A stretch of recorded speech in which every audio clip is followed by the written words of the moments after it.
అందరికీ నమస్కారం. SBR talks మరియు వి5 న్యూస్ ఛానల్ సంయుక్తంగా నిర్వహిస్తున్నటువంటి అద్భుతమైన మరియు వినూత్నకమైనటువంటి ఒక పాడ్కాస్ట్ కార్యక్రమం అందరూ చివరి వరకు చూడవలసిన సూచన.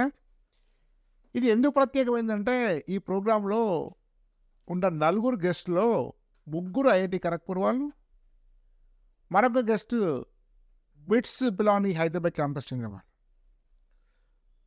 ఈ 9 అనేటువంటి ఇన్స్టిట్యూషన్ ఐఐటి కోచింగ్ చరిత్రలోనే ఒక విప్లవాత్మకమైనటువంటి బోధనా పద్ధతిని ప్రవేశపెట్టింది.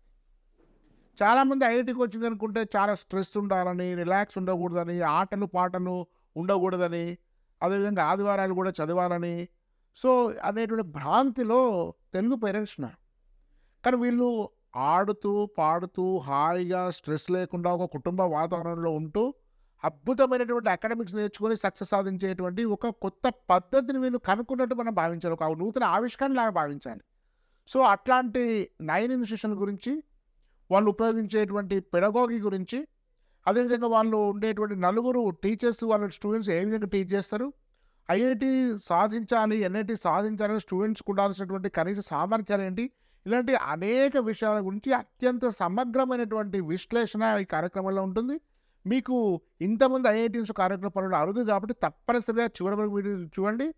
ఈ వీడియోను మీరు లైక్ చేయండి, మీ మిత్రులకు కూడా తెలియజేయండి. ఇంకా మీరు కుటుంబ సమేతంగా మీ తల్లిదండ్రులతో చూస్తే చాలా మంచిది. ఇంకా మనము చర్చలోకి వెళ్దాం. జస్వంత్ గారు, యాక్చువల్గా మీరు బిట్స్ పిలానీలో చదువుకున్నారు. బిట్స్ పిలా అంటే అది భారతదేశంలో ఒక స్వప్నం. అయినప్పటికీ కూడా మీరు అనేక రకాల కార్పొరేట్ ఉద్యోగాలు వదిలేసి మీరు ఒక ఫ్యాకల్టీగా స్థిరపడ్డారు. ఇది ఒక చాలామందికి ఆశ్చర్యం కలిగిస్తుంది. అంటే ఐఐటి అయిన వాళ్ళందరూ కూడా అమెరికాలో ఉంటారు, లేకపోతే బిట్స్ అయిన వాళ్ళు కార్పొరేట్లో పనిచేసే టీచర్ రారనుకుంటారు. విచిత్రం ఏంటంటే నలుగురు వచ్చారు. అసలు ఏంటి మీ ప్రస్థానం ఎట్లా మొదలైంది? మీరు బిట్స్ పిలాన్ చదివిన తర్వాత టీచింగ్లోకి ఎందుకు వచ్చారు? ఇప్పుడు మీరు 9 ఎడ్యుకేషన్లో చాలా సౌకర్యవంతంగా ఉంటున్నారా? కార్పొరేట్ చేసినటువంటి రిగ్రెట్ అట్లా అవుతున్నారా? ఒకసారి దాని గురించి తెలియండి. దీనికి పునాది నేను ఇంటర్మీడియట్ కాలేజ్లో ఉన్నప్పుడే పడింది. మా ఇంటర్మీడియట్ కాలేజ్ టీచర్స్తో నేను చాలా బాగా ఇన్స్పైర్ అయ్యాను. అప్పుడే ఒక రకంగా కొంచెం అనుకున్నాను, నేను కూడా +1 +2 లెక్చరర్ అయ్యే అవకాశం ఉంటే దాన్ని వదులుకోకూడదని. తర్వాత గ్రాడ్యుయేషన్ తర్వాత నాకు అవకాశం వచ్చింది. ఇంకా ముఖ్యంగా 9లో ఎందుకు అంటే నా ఆలోచనలు ఈ 9 ఆలోచనలు చాలా దగ్గరగా ఉన్నాయి. అది ముఖ్యం. రెండు ఏంటంటే ఒక్క డబ్బే కాదు, అసలు జాబ్ సాటిస్ఫాక్షన్ అన్ని విధాలుగా చూసినా, స్టూడెంట్ సాటిస్ఫాక్షన్, టీచర్ సాటిస్ఫాక్షన్ అన్ని విధాలుగా చూసినా నాకు ఇది కరెక్ట్ ప్లేస్ అనిపించింది. ఏం ప్రత్యేకత వాడు? ఇప్పుడు ఎన్నో బహుశా మీరు వేరే వాటిలో పనిచేస్తున్నట్టున్నారు అంతకుముందు. సరే, వాటి పేర్లు అనవసరం. కానీ మీరు 9లో మిగతా ఇన్స్టిట్యూట్స్కి ఉండేటువంటి బేసిక్ డిఫరెన్స్ ఏం కనపడింది? ఇక్కడ చదువు ఎన్నో ఆస్పెక్ట్స్ ఉంటే అందులో ఒక ముఖ్యమైన ఆస్పెక్ట్, ఒక్కటే ఆస్పెక్ట్ కాదు. చదువుతో పాటు మనకి స్పోర్ట్స్ కంపల్సరీ. ప్రతి నెల ఖచ్చితంగా స్పోర్ట్స్ డే నిర్వహిస్తాం. అక్కడ చాలామంది పొటెన్షియల్ తెలుస్తుంది, చాలామంది ఎంత బాగా ఆడగలరో తెలుస్తుంది. మేమే ఆశ్చర్యపోతాం. ఇంకా దాంతోపాటు డిఫరెంట్ క్లబ్స్ ఉన్నాయి. మ్యూజిక్ క్లబ్ ఉంది, డాన్స్ క్లబ్ ఉంది, పెయింటింగ్ ఉంది, లిటరరీ క్లబ్ ఉంది. ఇవన్నీ ఏంటంటే స్టూడెంట్స్కి ఎక్కువ స్ట్రెస్ బాటిల్ అప్ అవ్వకుండా ఎప్పటికప్పుడు స్ట్రెస్ రిలీజ్గా పనికొస్తుంది. అంతేకాదు, చదువు ఒక్కటే కాదు, మిగతా వాటిల్లో కూడా రాణించవచ్చు. వాళ్ళకి ఒక సెల్ఫ్ కాన్ఫిడెన్స్ ఏర్పడుతుంది. ఐఐటీలో ఉండేటువంటి వ్యవస్థ అంతా కూడా మీరు ఐఐటి కోచింగ్లో పెట్టినట్టున్నారు. క్లబ్స్ కానివ్వండి, లేకుంటే మీ కల్చరల్ కానివ్వండి, ఇట్లాంటివి అన్ని ఫన్ యాక్టివిటీస్ చాలా మంది ఐఐటియన్సే ఉన్నారు. అసలు అందుకని ఐఐటీలో మీరు ఫాలో ఐఐటి అని కూడా ప్రవేశపెట్టినట్టున్నారు దీనిలో. అయితే ఇప్పుడు చాలామంది పేరెంట్స్ ఏమనుకుంటారంటే అన్నిటి త్యాగం చేస్తేనే ఐఐటి సీట్ వస్తుంది, లేకుంటే రాదు అనేటువంటి ఒక ఫాల్స్ ప్రపగండా అయింది. అది మనకు తెలుసు. కానీ యాక్చువల్గా మీరు కొంచెం మరింత లోతుగా చెప్పండి. మీ దగ్గర ఉండే వాటిలో మీరు స్పోర్ట్స్ డేస్ కూడా మంత్లీ కండక్ట్ చేస్తున్నారు. అంటే ఈ ఫైన్ ఆర్ట్స్ వల్ల, స్పోర్ట్స్ వల్ల పిల్లలకు ఎలాంటి ప్రయోజనాలు ఉంటాయి? అంటే ఓడిపోవడం గెలవడం ఎట్లా తెలుసు, అట్లాంటివన్నీ కొంచెం విశదీకరించండి. Sports first of all just రీక్రియేషనే కాదు, అక్కడ గెలుపుని ఎలా తీసుకోవాలి, ఓటమిని ఎలా తీసుకోవాలి అనేది కొంచెం తెలుస్తుంది వాళ్ళకి. టీమ్ బిల్డింగ్ తెలుస్తుంది, బాండింగ్ పెరుగుతుంది. ఒక్క సమస్య అందరి సమస్యగా మారిపోతుంది అక్కడ. దానివల్ల ఒక్కొక్కడు పడే ఇది తక్కువ అయిపోతుంది. అది ఖచ్చితంగా తర్వాత చదువులో రిఫ్లెక్ట్ అవుతుంది. ఇంకా మీరు ఇందాక అన్నట్టు ఈ 2 ఏళ్ళు పూర్తిగా యజ్ఞం చేయాలి, ఇంకేది పట్టించుకోకుండా కేవలం చదవాలి అనే ఒక భావనని వేళ్లతో సహా పెగిల్చేయాలి. అదే మా ధ్యేయం. ఓకే. అది జరిగే వరకు నిద్రపోము. ఇట్స్ గ్రేట్ అండి. ఇప్పుడు శ్రీకాంత్ గారు యాక్చువల్గా నేను 9లో నేను వచ్చాను ఫిజికల్గా చూశాను. నేను స్టూడెంట్స్ను టీచర్స్ రారా పోరా అంటున్నారు. నేను స్కూల్ పిల్లలు కూడా ఇవాళ రేపు రారా పోరా అంటే అది టాలరేట్ చేయట్లేదు, పేరెంట్స్ కూడా రాకూడదు అంటున్నారు. సో పెద్ద పిల్లల్ని కూడా రారా పోరా అంటూ చాలా ఫ్రెండ్లీగా ఏదో ఇంట్లోకి వచ్చిన అమ్మమ్మ వాళ్ళ ఇంట్లోనో తాతయ్య వాళ్ళ ఇంట్లో మేనమామతో మాట్లాడినట్టు నేను గమనించాను నేను. సో అసలు మీరు అంత స్టూడెంట్ ఉండే ఒక పర్సనల్ ఒక ఒక పేరెంటల్ రిలేషన్షిప్, ఒక ఫ్రెండ్ రిలేషన్షిప్ ఎట్లా సాధ్యమైంది అసలు? దీనిలో మీరు ఎట్లాంటి మెకానిజం బిల్డ్ చేశారు దానికి? అంటే ఫస్ట్ ఆఫ్ ఆల్ ప్రపంచం మారిపోతుంది, కాలం మారిపోతుంది. ఒకప్పుడు పిల్లల్లాగా ఇప్పుడు పిల్లలు కూడా లేరు. సో ఒకప్పుడు టీచర్స్ లాగా ఇప్పుడు టీచర్స్ ఉంటే అది కూడా వర్కౌట్ అవ్వదు. So and more over main point ఏంటంటే 9 ఎడ్యుకేషన్లో మేము ఉన్న సంస్థలో యావరేజ్ ఏజ్ చూసుకుంటే అందరూ కూడా టీచర్స్ది. ఓకే. టీచర్స్ ఏజ్ చూసుకుంటే అందరిది అరౌండ్ 25 to 35 మధ్యలోనే ఉన్నాయి. ఇండియా లాంటిది ఎక్కువ మంది ఉన్నటువంటి యువకుల దేశం భారతదేశం అంటుంటారు కదా, యువ ఫ్యాకల్టీస్ యువైటీస్ నేను అనుకోవాలి. అది కైండ్ ఆఫ్ యూఎస్ పిల్లలు. సో ఏంటంటే we can empathise with the students and students కూడా మమ్మల్ని చూస్తే ఒక అన్నయ్యలాగా, ఒక జస్ట్ మ్యాక్సిమం మహా అయితే బాబాయ్ లాగా కనిపిస్తాం. సో దానివల్ల they also get very free, చాలా ఈజీగా వచ్చి అప్రోచ్ అవుతారు, చాలా క్యాజువల్గా మాట్లాడతారు. వాళ్ళ పర్సనల్ ఒపీనియన్స్ కూడా మాతో చాలా ఫ్రీగా షేర్ చేసుకుంటారు. దానివల్ల అది మెయిన్గా బహుశా మీరు ఆడడం పాడడం కలిసి చేయడం వల్ల కూడా అది ఇంకా ఎక్కువ చనువు. ఖచ్చితంగా. అంటే మామూలుగా ఏంటంటే ఇప్పుడు ఒక్కొక్క స్టూడెంట్స్ ఓన్లీ చదువు విషయంలోనే చూస్తే వాళ్ళు చాలామంది చదువు సరిగ్గా అర్థం కాకపోతే సైలెంట్ కూర్చుంటారు క్లాస్లో. బట్ స్పోర్ట్స్ డే పెట్టినప్పుడు స్పోర్ట్స్ ఆడే వాళ్ళ దగ్గరికి వెళ్ళి నువ్వు క్లాస్లో సైలెంట్గా ఉంటావు, ఇక్కడ ఎంత బాగా ఆడుతున్నావు, ఇంత గట్టిగా అరుస్తున్నావు అని చెప్పి ఒకసారి వాడు ఓపెన్ అయ్యేసరికి వాడు మనతో కూడా సో భవిష్యత్తు నేను అనుకుంటాను ఇప్పుడు మనం కోచింగ్లలో మ్యాథ్స్ ఫిజిక్స్ కెమిస్ట్రీ బాగా చేసే వాళ్ళకు ఒక గుర్తింపు వస్తుంది మన క్లాస్ రూమ్లో. కానీ గుర్తింపు రాకుండా పెద్దగా చదువు రాని వాడు గుర్తింపు రాదు. వీళ్ళందరూ చాలామంది స్పోర్ట్స్ ఆడనే, పాట పాడగానే, డ్యాన్స్ చేసేటప్పుడు లేకుంటే మరేదన్నటువంటి పోయిటరీ చెప్పేటప్పుడు వీళ్ళకి ఐడెంటిఫికేషన్ వచ్చి అందరం కూడా గుర్తింపు పొందడం వల్ల వాళ్ళ కాన్ఫిడెన్స్ పెరిగి బహుశా అది ఇంకా బెటర్గా ప్రిపేర్ చేయడం కోసం హెల్ప్ అవుతుంది బహుశా నేను అనుకుంటున్నాను. ఖచ్చితంగా అండి, అదే అవుతుంది. సో బేసిక్లీ ఏంటంటే ఇప్పటిదా జేఏ కోచింగ్లో అందరికీ ఓన్లీ మ్యాథ్స్ ఫిజిక్స్ కెమిస్ట్రీ ఒకటి వస్తేనే వాళ్ళకి జీవితంలో సక్సెస్ అవుతారు అన్న విషయం చాలా ఇప్పటిదాకా అదే మిస్కన్సెప్షన్తో ఉండిపోతున్నారు అనమాట. సో మనం 9లో మెయిన్ ఫోకస్ ఏంటంటే ఏ ఒక్క విషయంలోనే నీకు స్కిల్ ఉందంటే ఆ స్కిల్ నువ్వు ఎలా చేయగలుగుతావు అని అర్థం చేసుకుని అదే ఆ మెథడ్ని వేరే చోట వాడగలిగితే నువ్వు ఎక్కడైనా సక్సెస్ అవ్వగలవు అన్న మెయిన్ ఫోకస్ని మేము స్టూడెంట్స్కి కూడా చెప్తాం. ఏంటంటే ఇప్పుడు స్పోర్ట్స్ బాగా ఆడుతున్నప్పుడు వాడు ఎందుకు స్పోర్ట్స్ బాగా ఆడుతున్నాడో వాడు అర్థం చేసుకోవాలి. అది మా మెయిన్ ధ్యేయం. బాగా పాడేవాళ్ళు ఎందుకు ఎలా బాగా పాడుతున్నారు, సబ్జెక్ట్ రాకపోయినా పాడే మెథడ్లో ఒక మ్యాట్రిక్స్ ఉంటుంది, వాళ్ళకి ఒక అండర్స్టాండింగ్ మ్యాట్రిక్స్. అది ఎలా అర్థం చేసుకుంటున్నారో దాన్నే వేరే చోట్ల అప్లై చేయగలిగితే అన్ని చోట్ల వాళ్ళు సక్సెస్ అవ్వగలరు అన్నది మన మెయిన్ పాయింట్. అది మేము మెయిన్గా ఇక్కడ. మీరు ఐఐటి ఖరగ్పూర్ చదివారు, అవును, బహుశా ఎలక్ట్రానిక్స్ చదివినట్టు నాకు అనుకుంటున్నాను. ఎస్, అంటే ఐఐటి ఖరగ్పూర్ బహుశా అది ఈసీఈ ఉన్నట్టుంది, Electronics and ఎలక్ట్రికల్ అట్లాంటి కోర్స్ దేశంలో ఖరగ్పూర్లో ఉంది. అవునండి. సో అది వెరీ సైకో ప్రొఫెసర్స్ అనే పేరు కూడా ఉంది, చాలా స్ట్రిక్ట్ అని చెప్పి. సైకో అనను, బయట వాడకలో ఉన్నట్టుంది. సో వెరీ కాంప్లెక్స్ సబ్జెక్ట్ అవన్నీ కూడా వెరీ స్ట్రిక్ట్ అని కూడా నాకు తెలుసు. అది మా ఫ్రెండ్ ఒకటి వచ్చి ఫస్ట్ 1-2 years చదివి సెకండ్ ఇయర్ డిటెండ్ అయిపోయి డ్రాప్ అయ్యి మళ్ళీ ఎంసెట్ కార్యాలయంలో ఇక్కడ మాతృశ్రీ కార్యాలయం చేరాడు. ఐఐటి ఖరగ్పూర్ ఈసీ నుంచి డ్రాప్ అవుట్ అయ్యి. సో అట్లా స్ట్రిక్ట్ ఉంటాను నేను. సో అంత ఇంటెన్సివ్ది కోర్స్ చదివి బహుశా మీరు కార్పొరేట్లోనో మీకు ట్రేడింగ్లోనో హై ఫ్రీక్వెన్సీ ట్రేడింగ్లో పనిచేశారు. అంతలో కొన్ని సంవత్సరాలు పనిచేసిన తర్వాత తిరిగి ఒక టీచర్ మీ ప్రస్థానం మీకు ఎట్లా అనిపిస్తుంది ఇప్పుడు? అంటే మెయిన్ ఏంటంటే నాకు ఒక రకమైన సాటిస్ఫాక్షన్, ఒక రకమైన టీచింగ్ చేయడం అనేది ఏంటంటే మనకు అర్థమయ్యే విషయం మనం చెప్పగలగాలి. అంటే నేను దాని ముందు ట్రేడింగ్ చేశాను, మీరు చెప్పినట్టే. ట్రేడింగ్ చేసినప్పుడు లైక్ అన్సర్టనిటీ చాలా ఎక్కువ ఉండేది. నాకు ఆ అన్సర్టనిటీలో నాకు చాలా డిస్కంఫర్ట్ ఉండేది.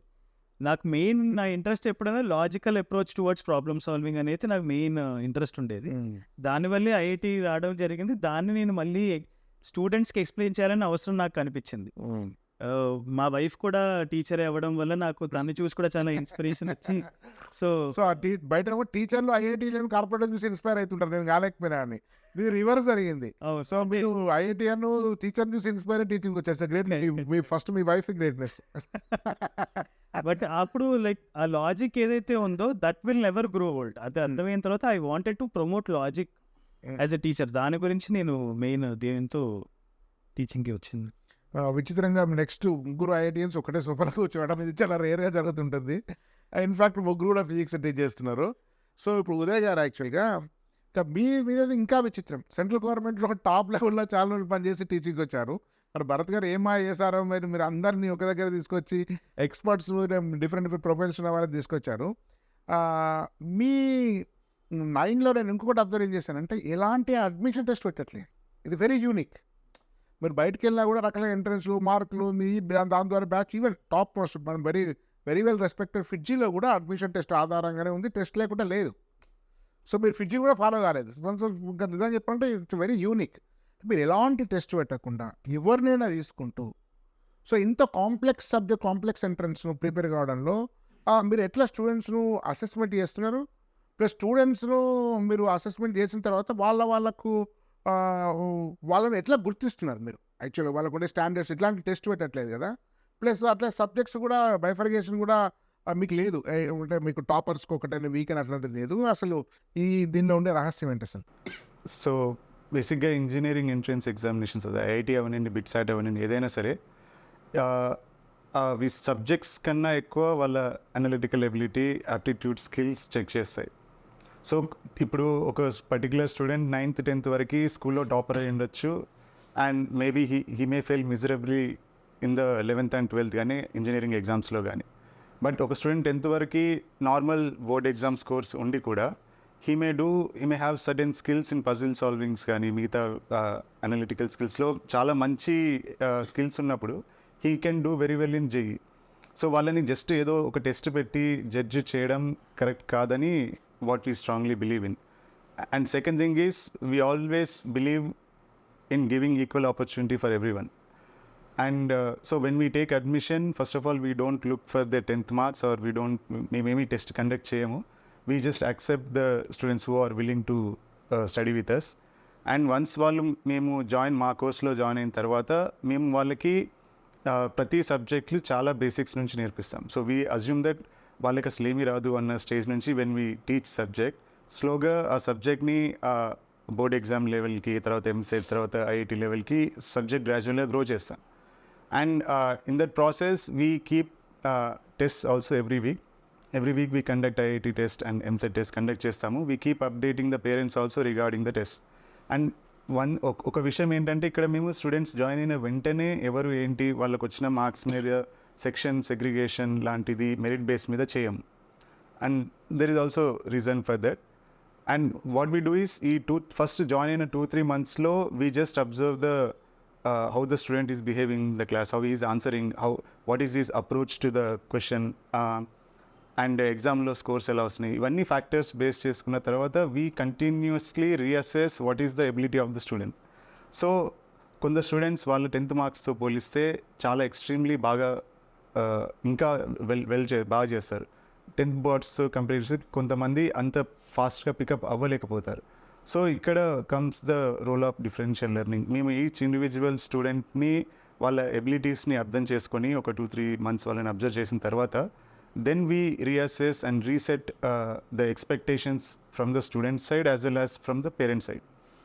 సో ఇలా చేస్తూ ఎవ్రీ ఫ్యూ వీక్స్కి మంత్స్కి పేరెంట్స్కి స్టూడెంట్స్కి ఈ ఎక్స్పెక్టేషన్స్ రీసెట్ చేస్తూ ఉండడం వల్ల we can actually get the best out of the students. వాళ్ళకున్న పొటెన్షియల్ ఎబిలిటీస్కి మించి we can take the best out of them. At the same time this also హెల్ప్స్కి, అంటే స్టూడెంట్స్ కానీ పేరెంట్స్ కానీ ఏ స్టేజ్లో కూడా నిరాశ పడకుండా ఉంటారు.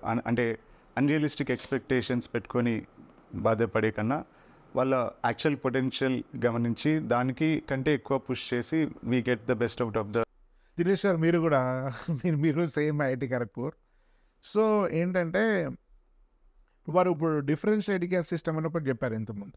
అంటే బేసికల్గా నేను కూడా విజిట్ చేస్తూ తెలుసుకునేది ఏంటంటే స్టూడెంట్స్ మీరు అందరికీ సేమ్ టీచింగ్ ఇచ్చినా కూడా మీకు వాళ్ళకి ఇచ్చేటువంటి అసైన్మెంట్స్లో కానీ, లేకుంటే వాళ్ళకు డౌట్స్ క్లారిఫికేషన్ కానీ, ఆ తర్వాత వాళ్ళకి ఇచ్చేటువంటి వర్క్షాప్లో, వర్క్ సెషన్లో మీకు స్టూడెంట్స్కు డౌట్స్ క్లారిఫై చేసే విధానం కానీ, సో ఇవన్నీ కూడా యూనిక్ పర్సన్ టు పర్సన్. మనకి ఇండివిజువల్ డిఫరెన్సెస్ ఉంటాయి. అందరు స్టూడెంట్స్ రోబోలు కాదు. మనం అట్లా కొన్ని సంస్థలు తయారు చేసేసే స్టూడెంట్స్ రోబో అని, కానీ ప్రతి స్టూడెంట్ కూడా యూనిక్. వాళ్ళ వాళ్ళ బలాలు బలహీనతలు ఉంటాయి. అట్లా టీచింగ్ కామన్ ఉన్నప్పటికీ, అంటే టాప్ స్టూడెంట్ అండ్ కొంచెం స్లోవర్ నేర్చుకునే స్టూడెంట్స్కు సేమ్ టీచింగ్ ఉన్నప్పటికీ కూడా ఈ డిఫరెన్షియల్ ఎడ్యుకేషన్ సిస్టము, ఈ వర్క్షాప్ మెథడ్లో మీరు ప్రతి ఒక్కరికి ఏ విధంగా న్యాయం జరుగుతున్నారు, ఇది చాలా స్పెషల్గా కనపడే. ఎక్కడ ఏ ఇన్స్టిట్యూషన్లో కూడా నాకు ఇట్లాంటి మెకానిజం నేను చూడలేదు. సో దాని గురించి కొంచెం వివరంగా చెప్పండి. సార్ అంటే మేబీ ఇండియాకి అది కొత్త ఏం కాదు, ఒకప్పుడు మన గురుకుల సిస్టమ్ ఉండింది.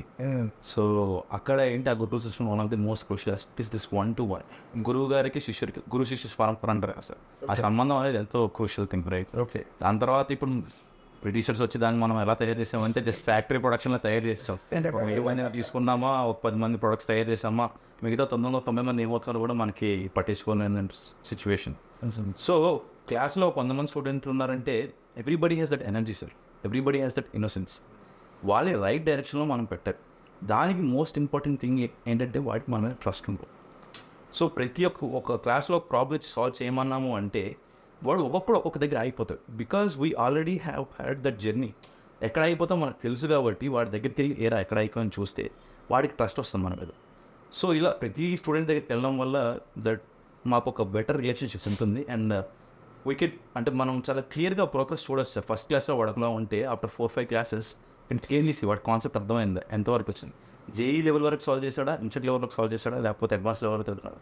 స్టూడెంట్ బట్టి we can give that problems. వాళ్ళకి ఆ ప్రాబ్లమ్స్ ఇస్తూ ఉంటే దే విల్ గ్రోస్ అండ్ చాలా బాగుంటుంది. And this differential learning is possible only when there is limited strength in the classrooms. Yeah me class strength కూడా చాలా తక్కువ. ఎంత స్ట్రెంత్ ఉంది యాక్చువల్లీ మీకు? In each section, there is only 35 students. 25 అండి Only 35. Maximum. Yeah, 35 So 35 students ఉన్నప్పుడు ఒక teacher when he enters the class room he knows, అతనికి ప్రతి స్టూడెంట్ నేమ్ తెలుసు అండ్ ఎవరు 2-3 నెలల్లో వాడికి అదేంటి Yeah. మొత్తం తెలిసిపోతుంది. ఇప్పుడు ఒక్కొక్క నేను స్టూడెంట్ పేరు చెప్పాను కానీ సో కాల్డ్ ఆ పెద్ద కాలేజ్లో ఒక్కొక్క చాప్టర్ ఒక ఫ్యాకల్టీ చెప్తారట.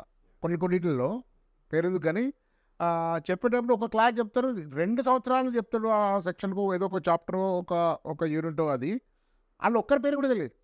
నేను కొన్ని కాలేజెస్ని చూస్తాను, వాడికి వీడికి సంబంధమే లేదు, వస్తారు చెప్పేసుకొని పోతారు బయట. సో దానికి కంప్లీట్ రివర్స్. మీరు ప్రతి ఒక్కరితోటి పేర్లు తెలుసు, వివరాలు తెలుసు, వాళ్ళ స్వాట్ అనాలిసిస్, వాళ్ళ బలాలు బలహీనతలు తెలుసు, వాళ్ళ యొక్క ఎమోషన్ తెలుసు, వాళ్ళ సోషల్ బ్యాక్గ్రౌండ్ తెలుసు.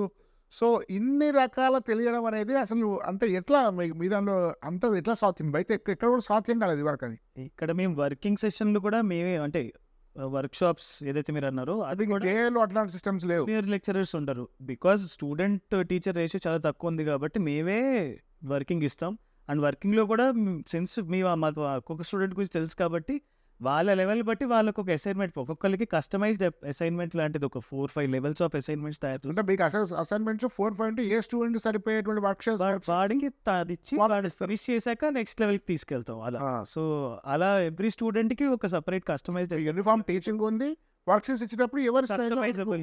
కస్టమైజ్ ఉంది. సో అది కూడా వెరీ యూనిక్. నేను బయట చాలా మెటీరియల్స్ అందరికి ఒకటే మెటీరియల్ ఉంది. సో అట్లా కాకుండా మీరు సపరేట్ ఇస్తున్నారు.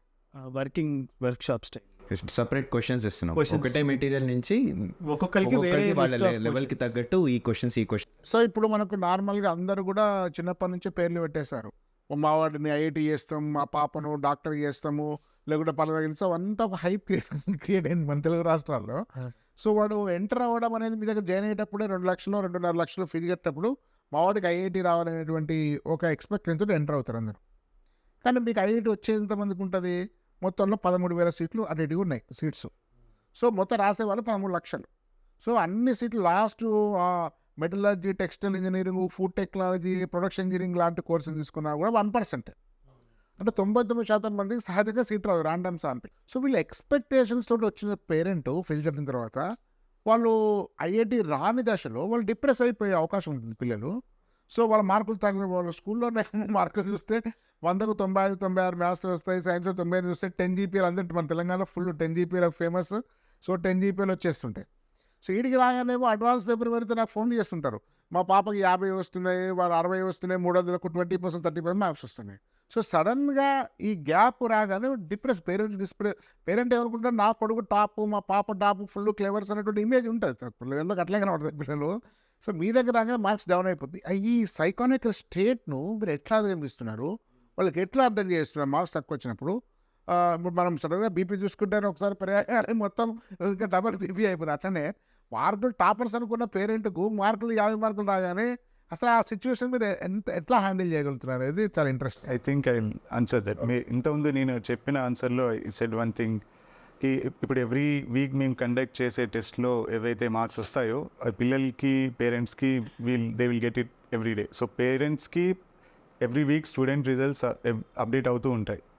సో మీరన్న ఏదైతే వాళ్ళ ఎక్స్పెక్టేషన్స్కి యాక్చువల్ రియాలిటీకి రియల్గా వచ్చే మార్క్స్ ఏవైతే పేరెంట్స్కి తెలుస్తాయో, దెన్ ఆబ్వియస్గా అది ఎక్స్పెక్ట్ చేయని పేరెంట్స్ ఎవరైతే ఉంటారో they come up to us and they will ask the same questions. మీరు అడిగిన క్వశ్చన్సే అడుగుతారు. అంటే మా అబ్బాయి అమ్మాయి 10th వరకు 10/10 GPA ఉంది, ఇక్కడ ఎలా ఎందుకు సరిగా మార్క్స్ రావట్లేదు, this is most common question we expect from the parents. And then we try to understand, అంటే వాళ్ళకు రియాలిటీ చెప్తాం. అంటే జేఈ లాంటి exams they demand a completely different set of skills. Board exams demand completely different set of skills. ఆ రెండింటిని పోల్చడం అనేది సమంజసం కాదు, కరెక్ట్ కాదు ఫస్ట్ ఆఫ్ ఆల్.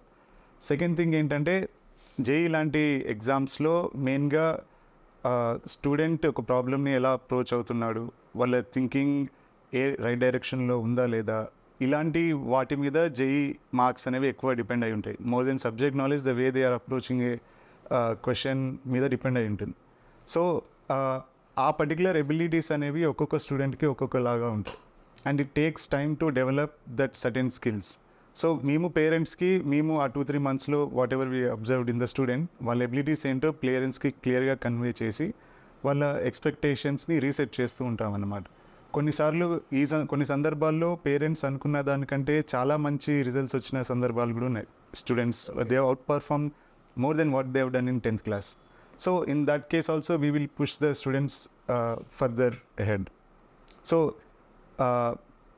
పేరెంట్స్కి ఎప్పుడు స్టూడెంట్స్ యొక్క రిజల్ట్స్ గురించి పేరెంట్స్ టీచర్స్ కానీ like they both have to talk to each other frequently. ఇది చాలా స్మూత్గా జరగాల్సింది. ఎందుకంటే వాడు ఒక రకమైన ఒక సైకాలజికల్ స్టేట్లో ఉంటారు. మనం ఈ పిల్లవాడికి చదువు అంత స్టాండర్డ్ లేదు అని చెప్పలేము, సో వాస్తవాన్ని విస్మరించలేము. కానీ మెల్లిగా ఒక రకంగా డాక్టర్ పేషెంట్ను ఎంత సెన్సిబుల్గా చేస్తారో అంత సెన్సిబుల్గా చేస్తారు. That is very important.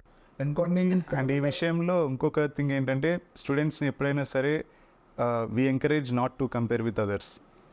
వాళ్ళకి మెయిన్గా వాళ్ళు ఏంటంటే వాళ్ళు ప్రీవియస్గా వచ్చిన స్కోర్స్ కంటే నెక్స్ట్ ఎగ్జామ్లో బెటర్గా ఇంప్రూవ్ చేస్తున్నారా లేదా అనే దాని మీదే ఫోకస్ ఉండాలి తప్ప దే షుడ్ వాళ్ళతో వాళ్ళని పోల్చుకోవాలి ముఖ్యం. అదే సీతారామశాస్త్రి పాటలు రాశాడు ఒక్కడు సినిమాలు, ఆటనే మాటకు అర్థం నిన్ను నువ్వే గెలిచి యుద్ధం. మనల్ని మనం గెలవడం కోసమే, మనల్ని మనం కాంకర్ చేయడం, మనల్ని మనం ఇంప్రూవ్ చేయడం, ఎక్సెల్ తీసుకోవడం అనేది ప్రధానమైనటువంటి తప్ప. అంటే మనం ఏం చేస్తామంటే సమాజంలో నువ్వు పక్కంటి మీ క్లాస్మేట్ తోటి బెంచ్ మేట్ తోటి ఎన్నుకోని కంపెనీ వానికి వచ్చిన నీకెందుకు రాలని చెప్పి వాని మధ్య లేని ఈర్షను లేని స్పర్ధను పెంచేస్తాం మనం. దానికి తోడు కాలేజెస్ కూడా చాలా కాలేజెస్ చూశాను. నేను నా కొడుకు కోసం కూడా హైదరాబాద్లో ఉండే ఒక 50 కాలేజీలు తిరిగాను ఫిజికల్గా. అయినా కూడా నచ్చిన కాలేజ్ అయినప్పుడు అప్పుడు నాకు 9 తెలియదు యాక్చువల్గా. నేను 6 years బ్యాక్ నా కొడుకు 10th class అయిపోయినప్పుడు నాకు 9 తెలియదు యాక్చువల్గా. అప్పుడు నేను వినలేదు. అందుకే మీరే పబ్లిసిటీ చేసుకోరు, అందుకని కొంచెం తెలుసుకోవాల్సిన అవసరం ఉందని అంటుంది. సో వెళ్ళిన తర్వాత ఎక్కడ పోయినా కూడా స్టూడెంట్స్ని ఒక సరుకులాగా ఒక comparison less than greater than పెట్టడము, వారికి గ్రేడింగ్ ఇవ్వడము. ఇప్పుడు నేను యాక్చువల్గా మీరు ఆశ్చర్యపడతారు, నేను సోకాల్డ్ ఆ 2 పెద్ద కాలేజీలకు వెళ్ళి నేను కూడా ఎగ్జామ్ రాయించాను. ఏంటంటే ఏం పెట్టారంటే ఎగ్జామ్, మా బాబు సిబిఎస్ఈ చదువుకున్నాడు. సిబిఎస్ఈలో పబ్లిక్ స్కూల్ భవన్ భారతీయ విద్యాభవన్ పబ్లిక్ స్కూల్ చదువుకుని స్పోర్ట్స్ ఆల్రౌండర్ మెథడ్ ఉంటే అఫ్కోర్స్ చాలా మంది అనుకుంటారు అటువంటి ఐఐటి రాదు, మా వాడికి ఐఐటి వచ్చింది, కంప్యూటర్సే చేస్తున్నాడు రైట్. నేను హైదరాబాద్ మాదాపూర్లో వాటికి వెళ్ళిన తర్వాత ఎగ్జామ్ రాయించాను. ఎగ్జామ్ చూద్దామని చెప్పి రాయిస్తే ఎంత దారుణం అంటే ఫిజిక్స్ కెమిస్ట్రీలో ఒక్క క్వశ్చన్ ఉంటుంది 10th class ఫినిష్, అన్ని ఇంటర్మీడియట్ ఇచ్చాడు. అంటే నాకు తర్వాత నాకు ముందే తెలుసు ఏంటంటే వాడికి లాస్ట్కి వస్తే మీ వాడికి ఏమీ రాదు వెదవా, కాబట్టి నువ్వు డిస్కౌంట్ అడగద్దు, మా గట్టిన ఫీజు కట్టాలని ప్రూవ్ చేయడం కోసం పెడుతున్నా. అంటే స్టూడెంట్ని ఈడియట్ అని ప్రూవ్ చేయడం అనేది వాళ్ళ లక్ష్యం. ఇది ఎంత ప్రమాదకరమైంది. 10th క్లాస్ చదివినోడికి ఇంటర్మీడియట్ క్వశ్చన్స్ ఎట్లా వస్తాయి. అంటే ఇంకొక విషయం ఏంటంటే వాళ్ళ స్కూళ్ళల్లో టెక్నో స్కూళ్ళల్లో ఒలింపిక్స్ చదివినోడికి ఎక్కువ మార్కులు ఇస్తారు. అంటే ఒక రకంగా పేరెంట్స్ సైకాలజీ ఎంటర్టైన్ చేస్తున్నారంటే నువ్వు మా దగ్గర ఏం చెప్పకుండా పాపం చేసినావు, అందుకని స్టూడెంట్ నాశనం చేసినావు, మా దగ్గర బాగా మార్క్స్ వస్తున్నావు, ఇంకోటి వాళ్ళ క్లాస్మేట్ ఉంటాడు. సో మీరు వేరే దగ్గర చేర్పించిన మార్క్స్ వస్తలేవు కాబట్టి మా దగ్గర చదివితేనే మీకు అడ్వాంటేజ్ అవుతుంది, ప్లస్ నువ్వు డిస్కౌంట్ అనేది ఇంత ఒక క్రుయాలిటీ సిస్టమ్ అని ఎడ్యుకేషన్ ఉండడం అనేది చాలా నాకు బాధ అనిపించి నేను అక్కడి నుంచి వెంటనే వెళ్ళిపోయి నేను బాబును ఫ్రిడ్జ్లో వేస్తాను. It's comfortable, that is fine. So ఇవి చూసిన తర్వాత సో స్టూడెంట్స్ ఏం చేస్తున్నారంటే ఫస్ట్ ఆఫ్ ఒక మార్కెట్స్ అంత లేక రేటు కడుతున్నారు, వాళ్ళ స్థాయిని కడుతున్నారు. సో మీ దగ్గర నేను చూసిన డిఫరెన్షియల్ ఎడ్యుకేషన్ సిస్టంలో కానీ స్టూడెంట్ ట్రీట్ చేసే విధానం కానీ నాకు చాలా బాగా నచ్చింది. ఇంకొక ఎగ్జాంపుల్ నేను చెప్తాను. నేను మా బాబుకు స్కూల్ ఎత్తుకున్నప్పుడు చాలా రాష్ట్రాలు కూడా తిరిగిన. ఎందుకంటే మంచి స్కూల్ కనిపించి చాలా కష్టం. ఎందుకంటే ఒక మంచి ఎడ్యుకేషన్ చాలా ఇంపార్టెంట్. ఒక మంచి చెత్త కారు కొంటే ఏం కాదు, తర్వాత పడేస్తూ ఇంకోటి కొనుక్కుంటాం. చెత్త టీవీ కొంటే ఏం కాదు. కానీ వెళ్తే నేను భారతీయ దేవన్ స్కూల్కి వెళ్ళాను ఒకసారి భీమవరంలో. వెళ్ళి సమ్మర్, అది మేలో వెళ్ళిన తర్వాత బయటగా నుంచి వచ్చినప్పుడు ఒక అబ్బాయి ప్యాడ్ పెట్టుకొని బయటకు వస్తున్నాడు. ఏ క్లాస్ అమ్మ అడిగాను. 9th. అరే 9th సమ్మర్ హాలిడేస్ గిడేం చేస్తుంటే అంకుల్ నేను ఫెయిల్ అయ్యాను అనుకుని అవుతున్నాడు. Okay this the best school అని చెప్పి చేర్పించాను. అంటే ఫెయిల్ అయినోడు కూడా ఆనందంగా ఉండాలి. సో సక్సెస్ అయిన కూడా ఇప్పుడు మనకు 1%, 5%, 10% సీట్లు వస్తాయి. మిగతా 90% IIT రావు. మహా అద్భుతం చేస్తే మీరు 20% తీసుకొస్తారు. 20% కూడా రావాలి కదా. సో మీరు ఈ సక్సెస్ అయిన వాళ్ళను 20 మందిని, సక్సెస్ కానీ 80% కూడా లైఫ్లో కానీ కెరీర్లో కూడా ఎట్లా సక్సెస్ఫుల్ చేస్తున్నారు. సో మెయిన్గా ఏంటంటే I think every once target should be వాళ్ళు తన బెస్ట్ వర్జన్ తను ఉండాలి. వేరే వాళ్ళతో కంపారిజన్ కాదు, మీరు ఇందాక చెప్పినట్టు తన ఎప్పుడు టార్గెట్ నేను ఎలా బెటర్ అవ్వాలి, నేను నాకు ఉన్న స్కిల్ని ఎలా ఇక్కడ వాడుకోగలగాలి అనే మెయిన్ ఫోకస్సే చేసుకోగలగాలి. సో జనరల్గా అందుకనే ఇక్కడే మనకి మెయిన్ ఈ యాక్టివిటీస్ అవన్నీ ఎక్కువ కండక్ట్ చేయడం వల్ల మెయిన్ రీజన్ అది. ఎందుకంటే ఇప్పుడు స్టూడెంట్స్కి ఎగ్జామ్లో మార్కులు రావట్లేదు. తను వేరే స్పోర్ట్స్ బాగా ఆడచ్చు, చెస్ బాగా ఆడచ్చు, పాటలు బాగా పాడచ్చు. లైక్ మొన్న చెస్ బాగా ఆడే ఒక అమ్మాయి, చెస్ ఛాంపియన్ అమ్మాయి, క్లాస్లో మార్కులు రావు. కానీ ఆ అమ్మాయి చెస్ నాతో ఆడింది. అమ్మాయికి ఐక్యూ ఉంది కదా, కానీ ఆ ఐక్యూని తను మ్యాథ్స్, ఫిజిక్స్, కెమిస్ట్రీలో చూపట్లేదు అంతే. సో తనకి ఇమీడియట్గా చెస్ నాతో ఆడుతూ సార్ నేను మిమ్మల్ని చెస్లో అయితే ఓడిపిస్తాను, మ్యాథ్స్ అయితే రాదు. నెక్స్ట్ డే ఇమీడియట్గా నువ్వు చెస్లో ఏం ఆలోచిస్తున్నావు, నువ్వు ఏదైతే ఆ స్ట్రక్చర్ ఊహించుకుంటున్నావు ఆ స్ట్రక్చర్లోను చెస్ కాయిన్స్ బదులు కొన్ని నంబర్లు ఊహించుకో, ఫిజిక్స్లో సబ్జెక్ట్ ఊహించుకో, ఒక చాప్టర్ ఊహించుకో అని చెప్పగానే తను పర్స్పెక్టివ్ ఆఫ్ ఫిజిక్స్ మారి ఆటోమేటిక్గా తనకి ఈ సబ్జెక్ట్లో నేను చెస్ ఆడినట్టు ఊహించుకోగలను పర్స్పెక్టివ్ వస్తే ప్రతి ఒక్కదాన్ని అందులో ఊహించుకోగలదు. ఇప్పుడు మనకి జేఈలో 3 సబ్జెక్టులు ఉంటాయి. పిల్లలు చిన్నప్పటి నుంచి చేసే దాంట్లో వాళ్ళకి ఒక ప్యాషన్ చాలా గట్టిగా డెవలప్ అవుతుంది. స్పోర్ట్స్ ఆడతారు, క్రికెట్ బాగా ఆడతారు, లేకపోతే ఫుట్బాల్ ఆడతారు. అన్ని సబ్జెక్ట్స్ బాగా ఆల్రౌండర్స్ ఉన్న వాళ్ళకి జేఈ కూడా ఈజీగా చేయగలరు. బట్ జనరల్గా పిల్లలందరూ ఒకటి బాగా చేసుకుంటారు. చిన్నప్పటి నుంచి నాకు చాలా ఇష్టమైంది ఏంట్రా అంటే గేమ్స్ ఆడడం, క్రికెట్ ఆడడం, ఫుట్బాల్ ఆడడం, లేకపోతే చెస్ ఆడడం, డ్యాన్స్ వేయడం. సో మేము since we check all activities చేయడం వల్ల మేము స్టూడెంట్స్ కూడా ఏం చెప్తాం అంటే మీకు 3 సబ్జెక్టులు ఉండడం వల్ల at least those are not able to do well at the end of 2 years వెళ్ళిపోయే ముందు కూడా యాజ్ మీరు చెప్పినట్టే అందరికీ వచ్చేది. కొంతమందికి ఐఐటీలు వస్తాయి, మంచి కాలేజీలు వస్తాయి, వాళ్ళు అనుకున్న దానికన్నా బెటర్ వస్తాయి. చాలామందికి అనుకున్న అంత స్థాయి కూడా రాదు ఈవెన్చువల్లీ. సో వాళ్ళకి మెయిన్గా ఎప్పుడు ఆ పర్స్పెక్టివ్ అయితే we always try to maintain. First నుంచి చెప్తాం, లాస్ట్ కూడా అది ఏంటంటే నువ్వు 3 సబ్జెక్టులు చేయడంలో కన్ఫ్యూజ్ అయిపోయి నీకు ఏది చేయడం అర్థం కాలేదు అంటే ఆ ఏజ్లో వాళ్ళకి ఆ కన్ఫ్యూజన్, ఆ ఎనర్జీ ఎక్కడ పెట్టాలో అర్థంగా ఒక్కొక్క సైడ్ పెట్టేస్తారు, 2 సైడ్లు చూసుకోరు. దానివల్ల ఓవరాల్ పర్ఫార్మెన్స్లో నీకు బెస్ట్ అవుట్పుట్ రాదు. సో వెళ్ళే ముందు అందరూ స్టూడెంట్స్ కూడా అర్థం చేసుకోవాల్సింది ఏంటంటే మీరు ఒక సబ్జెక్టే ప్రిపేర్ అయ్యారు. ఆ ఒక సబ్జెక్టు ఫిజిక్స్, కెమిస్ట్రీ, మ్యాథ్స్ కూడా కాదు. చాలాసార్లు మీరు ఒక సబ్జెక్టు డ్యాన్స్ అవ్వచ్చు, ఒక సబ్జెక్టు పెయింటింగ్ అవ్వచ్చు. మీరు ఏం తెలుసుకోవాలంటే లైఫ్లో ఏదో ఒకటి సాధిద్దాం అనుకున్నప్పుడు ఆ ఒకటి మీరు ఇంట్రెస్ట్తో ఇదేం చేశారో అదే పర్స్పెక్టివ్ తర్వాత కూడా ఆ ఇంట్రెస్ట్ ఉన్న సబ్జెక్ట్ మీదకి ట్రాన్స్ఫర్ చేయడం అనేది మన మెయిన్ టార్గెట్. ఇంకోటి మీరు ఇందాక అన్నట్టు ఫౌండేషన్ గురించి, అంటే 10th వరకు ఫౌండేషన్ అవసరమా లేదా అంటే ఎవరన్నా ఒక స్టూడెంట్ వస్తే వాళ్ళు 10th వరకు మాకు ఐఐటి ఫౌండేషన్ ఉంది సార్ అంటే మంచిదంటాం, లేదు అంటే మరీ మంచిదంటాం. ఎందుకంటే మీకు తేలికైన భాషలో చెప్పాలంటే ఒక వ్యక్తిని ఒక సస్పెన్స్ సినిమాకి తీసుకెళ్తున్నప్పుడు దారిలోనే ట్విస్ట్లు ఎండింగ్ అన్నీ చెప్పేసి కూర్చోబెట్టినట్టు ఎప్పుడు చదువుకోవాల్సింది అప్పుడు చదువుకోవాలి. +1 +2 సబ్జెక్ట్స్ అన్ని ముందే, అది కూడా చక్కగా కాదు, ఎలా పడితే అలా చెప్పేసి సగం చెప్పేసి జిజ్ఞాసని చంపేసి ఇక్కడ +1 +2 క్లాస్లో కూర్చోబెట్టి ఎందుకు నువ్వు ఇంట్రెస్ట్గా వినట్లేదు అంటాం. మరీ దారుణం ఇది. అందుకనే మా 9లో మేము ఫౌండేషన్ ఉండాలి అని ఏమాత్రం ఎంకరేజ్ చేయము. మొదటి రోజు నుంచే మొత్తం స్క్రాచ్. ఫౌండేషన్ అండి. ఇప్పుడు కార్పొరేట్ కాలేజెస్లో వాటిలో ఏం చేస్తున్నారు, ఇంటర్మీడియట్ సిలబస్ 8th 9th అని చెప్పేసి ఫౌండేషన్ అంటున్నారు. ఇంటర్మీడియట్ మీరు ఇంతకుముందు మన ప్రైవేట్ డిస్టెన్స్ చెప్పారు, అది ముందుగా చెప్తే ఇప్పటికి అర్థం కాదు, వచ్చేది కాదు, ఇంటర్మీడియట్ అని చదవాలి. ఇంటర్మీడియట్ చదవాల్సింది ఇంటర్మీడియట్ చదవాలండి. ఇప్పుడు ఎప్పుడు ఏ వయసులో ఏది చేయాలో అది చేయాలని అంటారు పెద్దవాళ్ళు, సామాన్యం చెప్పుకుంటారు.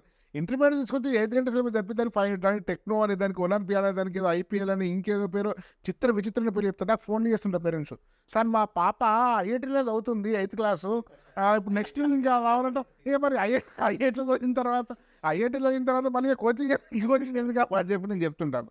అంటే బేసికల్ ఏంటంటే ఈ మార్కెట్ శక్తులు వాళ్ళ ప్రయోజనాల కోసము ఒక ఒక ఒక ఒక విపరీతమైన ఒక పిచ్చి ధోరణిలోకి, ఒక అసత్య ప్రచారంలోకి, ఒక భయాలోకంలో తీసుకొచ్చేసినాయి.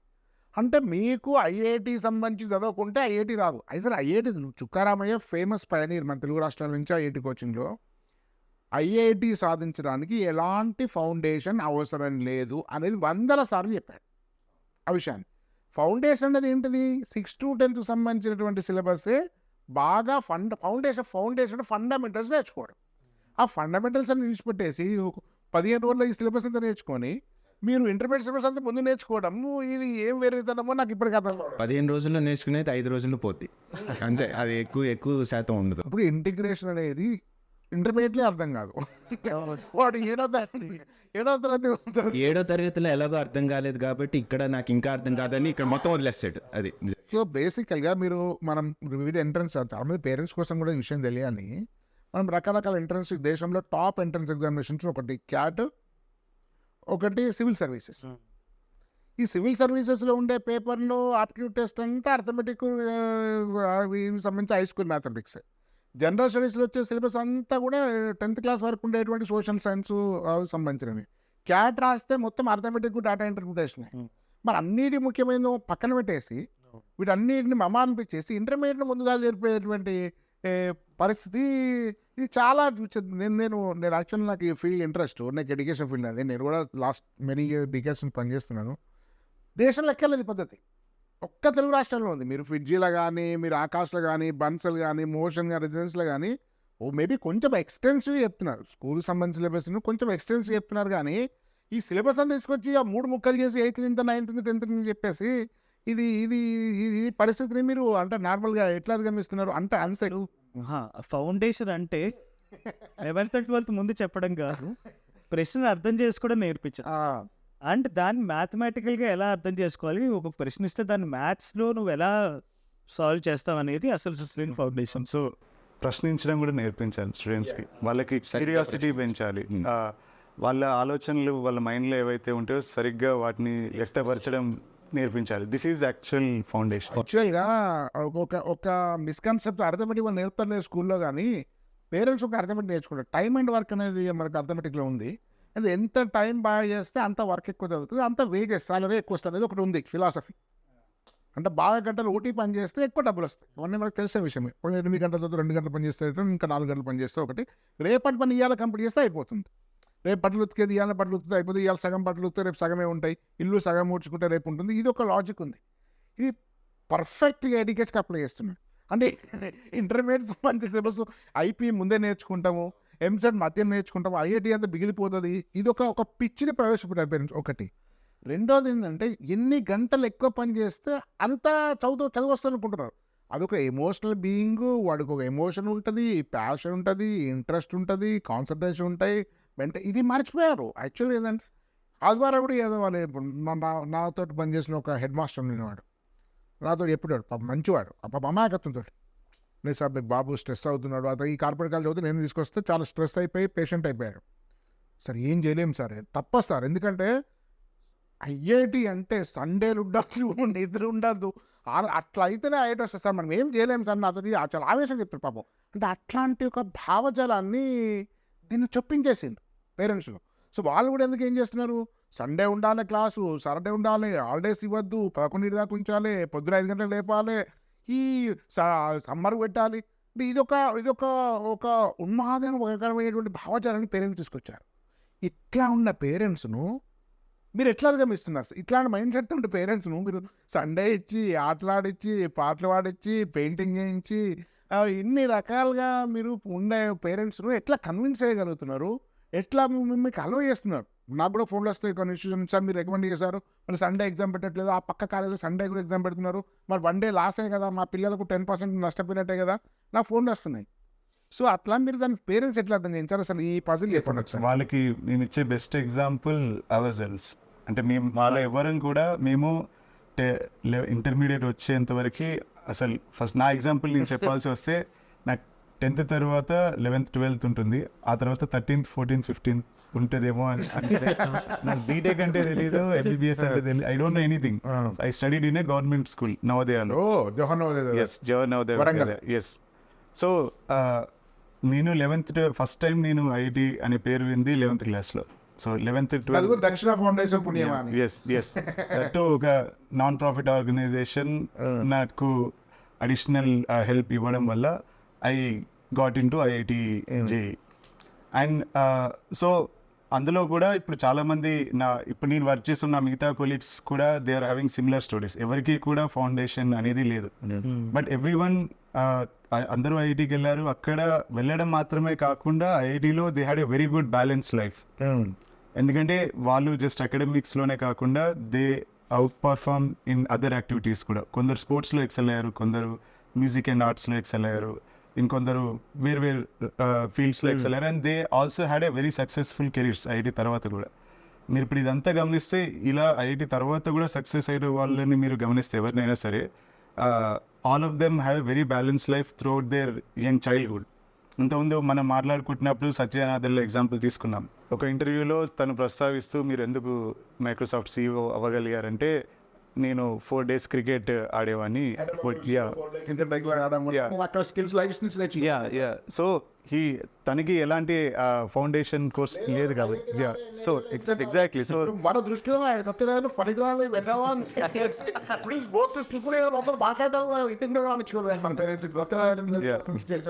That is why we are not producing అవ్వాల్సినంత నెంబర్లో ఇంకా మనం సుందర్ పిచాయ్ కానీ సత్యనాథెల్ల కానీ వాళ్ళని ప్రొడ్యూస్ చేయలేకపోవడానికి మెయిన్ కారణం ఇది. ఎందుకంటే ఒక చైల్డ్కి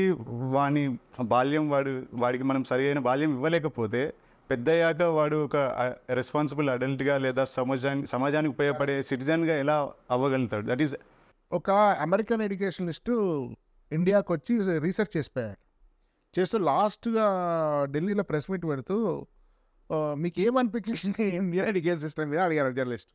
అని చెప్పిన సమాధానం, ఇది India, there is no education system, it is only examination system.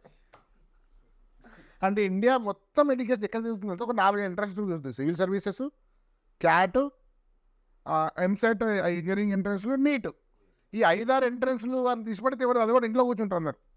అంటే ఎంట్రన్స్ చుట్టూ తిరుగుతుంది. బేసికల్గా ఏంటంటే అసలు స్కూలింగ్ అనేది మర్చిపోతున్నాం మన పేరెంట్స్. అంటే స్కూల్లో ఒక సమగ్ర, that is the education by which character is formed, strength of mind is increased, intellect is expand and by which one can stand on his own feet అంటారు వివేకానంద. అసలు ఎడ్యుకేషన్ యొక్క పర్పస్ అది. ఎడ్యుకేషన్ మన లోపల ఉండేటువంటి ఇంకా అంతర్గర్భితమైనటువంటి శక్తిని బయటికి తీయడం ఎడ్యుకేషన్. అది జీవితానికి ఒక పరిష్కారం. అదంతా తీసిపెట్టి 3వ తరగతిలో మీ కోరాల జోక్ తెలిసి ఉంటుంది, 2వ తరగతిలో మా కొడుకు ఐఐటికి వచ్చి ఎక్కడ తీసుకోవాలని క్వశ్చన్ అడిగితే మీకు ఆల్రెడీ మీరు హోమ్లోనే తీసుకోవాల్సింది, చాలా లేట్ అయిపోయింది ఆన్సర్ కోరాల ఫేమస్ జోక్. అంటే ఎట్లా అంటే వాళ్ళ ప్రయోజనాల కోసము అట్లాంటిది దానిలో ఉంచేస్తారు. ఇది చాలా. సో స్కూల్ అనేది మర్చిపోతారు. స్కూల్ కోచింగ్ సెంటర్ సార్, స్కూల్లో కోచింగ్ సెంటర్ ఉండొచ్చు కానీ కోచింగ్ సెంటర్ వాళ్ళే స్కూల్ పెట్టారు. ఇప్పుడు ట్యూషన్ సెంటర్ పోయి కోచింగ్ సెంటర్ అని పోయి అందుకే స్కూల్స్ పెట్టేస్తే పెద్ద సామ్రాజ్యం ఏర్పరిచి ప్రశాంతంగా పక్క స్టేట్లో కూడా నాశనం చేస్తున్నారు. ఎక్కడ పోయినా కనబడుతుంది. నేను మన తమిళనాడులో పోతే ఇక్కడ ఉండే ఫేమస్ కాలేజ్ వాళ్ళు పిక్నిక్ వచ్చారు. వాళ్ళు మిగతా వాళ్ళకన్నా డిఫరెంట్గా అనిపిస్తుంది. వాళ్ళు ఈషా ఫౌండేషన్గా అక్కడ కనిపించారు నాకు. ఇక్కడ స్కూల్ వాళ్ళు అక్కడ తమిళనాడు స్కూల్స్ పెట్టాయి. అంటే బేసిక్గా పేరెంట్స్కు ఇట్లాంటి పరిస్థితుల్లో ఉండి స్కూల్ అంటేనే మనకు కోచింగ్లు, ఎంట్రన్స్‌లు, మార్కులు ఇవన్నీ మైండ్ సెట్లు ఉండి అసలు మీరు ఇవేమీ లేకుండా ఒక ప్రత్యేక ఒక ఐలాండ్ లాగా ఉంటది చూడు. దీంతో సంబంధం లేకుండా ఒక న్యూ ఇయడం అనేది అది నాకు చాలా ఆశ్చర్యం. ముఖ్యంగా మీకు భరత్ గారు కూడా IT correct me founder. Bharat గారు అసలు ఇంత టీమ్ ఎట్లా బిల్డ్ చేశారు? అసలు ఇంట్లా జరగడం కోసం అసలు భరత్ యొక్క ప్రయాణము మీతో షేర్ చేసుకునే మీరు టీమ్‌ని ఎట్లా మాట్లాడుకుంటారు? మీ మధ్య రిలేషన్‌షిప్ ఎట్లుంటది? అసలు ఇంతమంది ఐటీస్ ఎట్లా వస్తున్నారు? అది ఇది దీని గురించి కొంచెం చెప్పండి. నేను చేరిన చాలా నెలలకు కూడా నాకు అర్థం కాలే హైరార్కీ అనేది ఉందా లేదా అని. అలా పెట్టాడు భరత్ బేసికల్లీ. సో బేసికల్లీ ఏంటంటే అక్కడ చేరి ఆయన ఐడియాలజీస్కి మేమందరం మారడం కాదు, ఒకే ఐడియాలజీస్ ముందు నుంచే ఉన్నాయి, అందరం ఒక చోట కలిసాం, అదే జరిగింది. సో ఇక్కడ ఎవరు మారింది లేదు, ఒకేలాగా ఆలోచించే వాళ్ళు ఒక చోట ఉన్నారు, అంతే అంతే. సో అందరి సినర్జీ సేమ్ లెవెల్లో ఉంటుంది. అండ్ ఇంకొక విషయం ఏంటంటే we have freedom to do what ever you want. అంటే ఒక పర్టిక్యులర్ థింగ్ నేను క్లాస్ రూమ్లో కానీ కాలేజ్లో ఏదైనా ఇంప్లిమెంట్ చేయాలనుకుంటే full freedom to do that. So ప్రతి టీచర్కి తన స్టైల్లో ఒక కొత్త మెథడ్, అంటే కొత్త టీచింగ్ మెథడాలజీ, అంటే మీరు మీ ఓన్ సంబంధించిన ఇన్నోవేషన్ దానిలో పెట్టచ్చు. ఒక కన్వెన్షనల్ వేలో ఇలానే టీచ్ చేయాలి, ఈ టైం ఫ్రేమ్లో మీరు సిలబస్ కంప్లీట్ చేయాలి, ఈ టైం ఫ్రేమ్లో మీరు ఇన్ని టెస్ట్లు ఫినిష్ చేయాలి, స్టూడెంట్స్కి ఇన్నికంటే మార్క్స్ ఎక్కువ రావాలి. సో అలా we don't have such test. నేను 22 ఏళ్ల క్రితం ఒక కార్పొరేట్ కాలేజీలో పనిచేస్తాను, ఫేమస్ కార్పొరేట్ కాలేజ్ మ్యాథ్స్లో. నాకు లిస్ట్ వచ్చేది, మీరు ఈ రోజు ఈ ప్రాబ్లం చెప్పాలి, ఇది హోంవర్క్ ఇవ్వాలి, ఇది చెక్ చేయాలి, ఒక రోజు ప్రింట్అవుట్ వచ్చేది. ఇంకా టీచర్ ఎందుకు ఏదో రోబోనో కంప్యూటర్ పెడితే సరిపోతాయి కదా. So I get very decentralise system అన్నట్టు మీది. Decentralise system and everyone is having same kind of opinions and ఉన్నాయి కాబట్టి అందరి ఫోకస్ బేసిక్లీ జర్నీని ఆస్వాదించడం, not the end point. Yeah, అంటే అందరికీ దారి తెలియని వాడి దగ్గరికి వెళ్ళి వెళ్ళాలని అడిగితే మేబీ వాడు దక్కలేదు కాబట్టి చాలా ఎగ్జాజరేట్ చేయొచ్చు. అందరూ క్రాక్ చేసిన వాళ్ళే కాబట్టి ఎగ్జామ్ వీనో దారి అంత దూరం లేదు. నువ్వు ఒక పాయింట్ అర్థం చేసుకుంటే అక్కడ దాని నెక్స్ట్ స్టెప్పే నీ దారికి ఎండ్ పాయింట్ దొరికేస్తుంది. సో ఆ జర్నీని నువ్వు మొత్తం ఎంజాయ్ చేసుకుంటూ వెళ్ళగలిగితే the moment students enjoy the journey, వాళ్ళే ఆటోమేటిక్గా క్రాక్ చేస్తారు.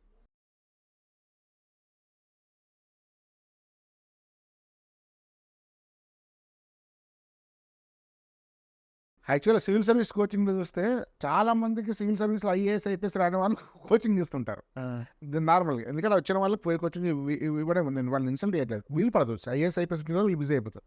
కానీ మీ దగ్గరకు వచ్చేసరికి ఐఐటీ సాధించిన వాళ్ళు ఐఐటీ కోచింగ్ ఇస్తున్నారు. సో ఇది మిగతా టీచర్స్ కంటే ఐఐటీస్ టీచ్ చేయడం వల్ల స్టూడెంట్స్ యొక్క మైండ్ మీద ఎట్లాంటి ఎఫెక్ట్ పడుతుంది? ట్రస్ట్ పెరుగుతుందండి. ఆల్రెడీ వీళ్ళు క్రాక్ చేశారు, వీళ్ళు ఒక మాట చెప్తే అందులో నిజం ఉంటుంది అని ముందు నమ్మకం పెరుగుతుంది వాళ్ళకి. ఏజ్ గ్యాప్ కూడా తక్కువ ఉండటం వల్ల ఈజీగా కనెక్ట్ అవ్వగలుగుతారు టీచర్స్, స్టూడెంట్స్, వాళ్ళు ఏం ఆలోచిస్తున్నారు ఏంటి అనేది. అందరు నాట్ నెసరీ కాలేజ్కి వెళ్ళడమే కాదు, కాలేజ్లో కూడా ఎట్లా ఉండాలో, like how to crack that also. మనం కాలేజ్కి వెళ్ళడమే కాదు కదా, కాలేజ్లో పూర్తి చేసుకొని రావాలి, చక్కగా పోతుంది. ఒక్కొక్కడికి ఒక్కొక్కటి ఉంటుంది. లైక్ ఒకటికి మంచి జాబ్ రావాలని ఉంటుంది, ఒకటి రీసెర్చ్ చేయాలని ఉంటుంది, లేకపోతే ఇంకోటికి ఇంకో ప్లాట్ఫామ్ మీదకి వెళ్ళాలంటుంది. సో వాటన్నిటికీ ఒక ఐఐటీ లాంటి మెంటర్ ఉంటే ముందు నుంచి రైట్ ఫ్రమ్ +1 +2 నుంచి if you have that kind of behaviour, ఆ బిహేవియర్ ఉంటే వాడు చాలా ఈజీగా ఎక్సెల్ అవుతాడు. పోస్ట్ కాలేజ్ కూడా అంటే ఇంటర్మీడియట్ తర్వాత కూడా ఇప్పుడు చాలామంది కష్టపడి చదివేసిన తర్వాత ఇంటర్మీడియట్ బీటెక్లోకి వెళ్ళి తర్వాత ఏం చేయాలో అర్థం కాక, అంటే చదువు తగ్గిపోతున్నప్పుడు తర్వాత చదవడం మానేసి ఒక రకమైన ఎమోషనల్ ఇష్యూస్ అవన్నీ ఫేస్ చేస్తూ ఉంటారు స్టూడెంట్స్. ఇక్కడ ఏంటంటే మేము not only just IIT crack, but IIT కొట్టిన తర్వాత ఆర్ మంచి కాలేజ్కి వెళ్ళిన తర్వాత ఆ తర్వాత ఏం చేయాలనే దాని మీద కూడా గైడెన్స్ అవన్నీ ఇవ్వడానికి, since we are of similar age, వాళ్ళు కంఫర్టబుల్గా వచ్చి అప్రోచ్ అవుతారు. సార్ ఐఐటీలో ఎలా ఉంటుంది సార్, ఐఐటీలో ఎక్స్పీరియన్సెస్ చెప్పండి, దాని ముందు ఒకసారి అలాంటివన్నీ. లాస్ట్ ఇయర్ బహుశా ఫిబ్రవరి మార్చి గుర్తులేదు, భరత్ గారి దగ్గరికి వచ్చాను మీ దగ్గరికి. వస్తే చాలా మంది పేరెంట్స్ వస్తున్నారు, అడ్మిషన్ అంటే ఇవ్వడానికి అయిపోయినాయని చెప్తున్నారు, బతిలాడుతున్నారు, అన్నయ్య కూర్చుంటున్నారు. యాక్చువల్లీ మరి అంత జనవరిలోనే అడ్మిషన్స్ మీకు విద్యానగర్ అయిపోతున్నాయి, మరి కొంచెం ఏమైనా సీట్లు పెంచే అవకాశం ఉందా ఈసారి? మరి పేరెంట్స్ అందరూ ఆల్రెడీ జనవరి వచ్చేసి సీట్లు అయిపోయినాయి అంటున్నారు, దగ్గరికి వచ్చినాయి అంటున్నారు. సో మీకు ఎన్ని బ్రాంచెస్ ఉన్నాయి, ఎక్కడెక్కడ గర్ల్స్ ఉంది, ఎక్కడ హాస్టల్ బ్రీఫ్ అయ్యి చెప్తే పేరెంట్స్ కొంచెం హెల్ప్ అవుతుంది. ప్రస్తుతం 4 బ్రాంచెస్ ఉన్నాయండి. నెక్స్ట్ అకాడమిక్ ఇయర్ నుంచి 4 బ్రాంచెస్ వచ్చేసి ఒకటి విద్యానగర్, ఇంకొకటి కొత్తపేట, ఇంకోటి ఎస్ఆర్ నగర్, ఇంకోటి ఎల్బీ నగర్. ఈ వచ్చే సంవత్సరం నుంచి కుకట్పల్లిలో ఒకటి, అవునండి, జేఎన్టీయూ యూనివర్సిటీ దగ్గర. ఇంకా మా విద్యానగర్ క్యాంపస్లో అయితే బాయ్స్కి గర్ల్స్కి హాస్టల్ ఫెసిలిటీ ఉంది. కుకట్పల్లిలో అయితే కేవలం బాయ్స్కి మాత్రమే హాస్టల్ ఫెసిలిటీ ఉంది. కొత్తపేట హాస్టల్ లేదు. కొత్తపేటలో హాస్టల్ ఉంది, హాస్టల్ ఎస్ఆర్ నగర్లో ఎస్ఎన్ఎల్ కొత్తపేట హాస్టల్. నగర్లో boys కొంపల్లి hostel ఉంది. సుచిత్ర దగ్గర ఏదో వస్తున్నారు. అది కూడా వచ్చే అంటే ఇంకా జరుగుతుందండి ఆ ప్రాసెస్. మోస్ట్ కానీ మీరు అంతా కూడా స్ట్రెంత్ కూడా ఎక్కడ తీసుకొని 105-110 మంది తీసుకుంటారమ్మా, తొందరగా అయిపోతే మళ్ళీ అడ్మిషన్స్ పేరెంట్స్కి ఎట్లా మరి? విద్యానగర్లో ఐ థింక్ వి ఆల్రెడీ మీరు అన్నట్టే we completed 120 admissions so far. So parents request మీదుగా వాళ్ళు మమ్మల్ని ఇంకో 2-3 సెక్షన్స్ యాడ్ చేయాలని చాలా రిక్వెస్ట్ రావడం వల్ల we are going to expand it to 6 sections next. ఎంతమంది ఫ్యాకల్టీస్ ఉంటారు? ఎంత పర్సెంట్ ఐఐటిఎన్స్ ఉంది మీ దగ్గర చదివేవారు? ఐఐటి బిట్స్ ఏమైనా అట్లాంటి వాటి so but IIT almost every 9 out of 10 faculties are IITians. ఇవి 9 out of 10. నేను ఒక లాంగ్ బ్యాక్ రెసిడెన్స్ మీద ఒక ఆర్టికల్ చదివాను. రెసిడెన్స్ సంబంధించిన దాని మీద చాలా ఫేమస్ మ్యాగజైన్, టైం కాదు, సమ్ ఫేమస్ మ్యాగజైన్లో ఒక కవర్ స్టోరీ వచ్చింది రెసిడెన్స్ ఫౌండర్ మీద. 40% ఐఐటిఎన్స్ ఉన్నారు, ఇది రికార్డ్ అని ఒక పెద్ద స్టోరీ వచ్చింది. సో మీ దగ్గర ఇప్పుడు 90% కన్నా ఎక్కువ కరెక్ట్. సో ఇది ఒక మిరాకిల్ అండి యాక్చువల్లీ. అసలు అంటే నేను ఫ్రాంక్ చెప్తానండి, చాలా ఇన్స్టిట్యూషన్ తిరిగాను, ఎందుకంటే సహజంగా నాకు ఎడ్యుకేషన్ ఇంట్రెస్ట్. వేరే స్టేట్కి వెళ్తే కూడా అక్కడ స్కూల్స్ కాలేజ్ ఎట్లా అబ్జర్వ్ చేస్తుంటాను. నేను మనం కోయంబత్తూరు వెళ్తే అక్కడ పిహెచ్డి కాలేజ్ ఆఫ్ టెక్నాలజీ, దాన్ని చూశాను, పరీక్షించాను, అక్కడికి తెలుసుకున్నాను అట్లా. కానీ ఇంతమంది ఐఐటియన్స్, ఇంత యంగ్స్టర్స్, ఇంకా యూనిక్ సిస్టమ్స్ నేను చూడలేదండి. యాక్చువల్గా మీరు భరత్ గారికి మీకు అందరు కూడా ఇట్స్ గ్రేట్ హ్యాట్స్ ఆఫ్ అండి. ఎస్బీఆర్ టాక్స్ తరఫున, V5 ఛానల్ తరఫున ధన్యవాదాలు అండి. అందరికీ ధన్యవాదాలు. భారత్ మాతాకి జై.